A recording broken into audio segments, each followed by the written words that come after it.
Hello bachcho, let's read the question. Four elements A, B, C and D have electronic configuration given below. Which one has highest ionization energy? Option A equals to Ne3s2 3p2. Option B equals to Ne3s2 3p3. Option C equals to Ne3s2 3p5. And option D equals to Ne3d10 4s2 4p3. So question में क्या कह रहा है, हमारे पास four element है A B C and D और इनका electronic configuration given है। हमें बताना है इनमें से किसका आयोनाइजेशन एनर्जी सबसे ज्यादा होगा। तो सबसे पहले तो हम फाइंड आउट करते हैं कि कौन कौन से एलिमेंट होंगे। तो जो ए है इसका इलेक्ट्रॉनिक कॉन्फ़िगरेशन क्या है, Ne3s2 3p2। नाउ नियन जो होता है इसका एटॉमिक नंबर क्या होता है, 10 10 एटॉमिक नंबर है और जितना एटॉमिक नंबर होता है उतना प्रोटॉन होता है। इट मींस नियन पे टोटल 10 प्रोटॉन है, तो ए पे टोटल कितने प्रोटॉन हो गए, 10 प्लस 4 14। इट मींस कि ये जो हमारा ए है इसका एटॉमिक नंबर है 14 और एटॉमिक नंबर 14 किसका होता है, सिलिकॉन का। तो जो हमारा ए है वो हो गया सिलिकॉन। अब हम देखते हैं हमारा बी क्या है। बी में है हमारे पास नियन 3s2 3p3। इस पे टोटल प्रोटॉन कितना हो जाएगा, नियन के पास टोटल 10 प्रोटॉन है और टोटल प्रोटॉन हो गया हम पे 10 एंड 5 3 2 प्लस 3 10 5। तो टोटल हम पे कितने इलेक्ट्रॉन हुए, 15। सो 15 टोटल प्रोटॉन है, इसका मतलब कि इसका जो एटॉमिक नंबर है वो भी हो गया 15 और एटॉमिक नंबर 15 किसका होता है, फोस्फोरस का।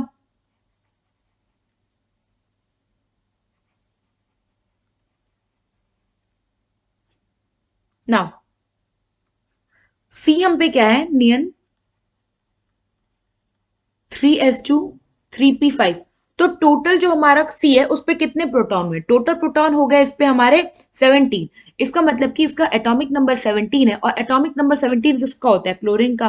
तो ये हो गया सी अपना एलिमेंट क्लोरीन।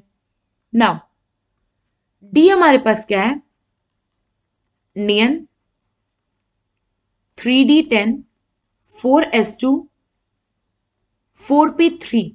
अब आप इस पे टोटल प्रोटॉन काउंट करो तो टोटल प्रोटॉन काउंट इस पे कितना है, 23।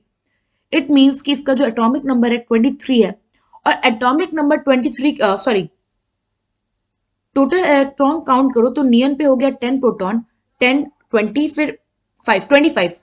तो इसका मतलब है कि जो डी है इसका एटॉमिक नंबर है 25 और 25 अपना किसका होता है, अपना एलिमेंट आर्सेनिक का। तो ये हो गया आर्सेनिक। नाउ अब हम पता कैसे करेंगे कि किसका जो है आयनाइजेशन एनर्जी किस कैसा है। तो पहले हम क्या करते हैं, अपने एलिमेंट्स को अरेंज करते हैं।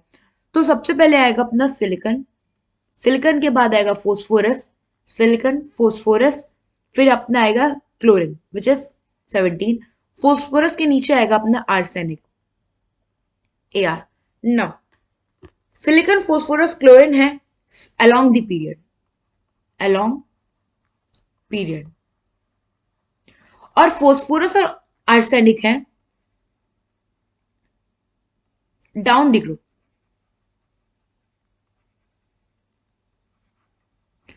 तो अब हम देखते हैं कि क्या रिलेशन है।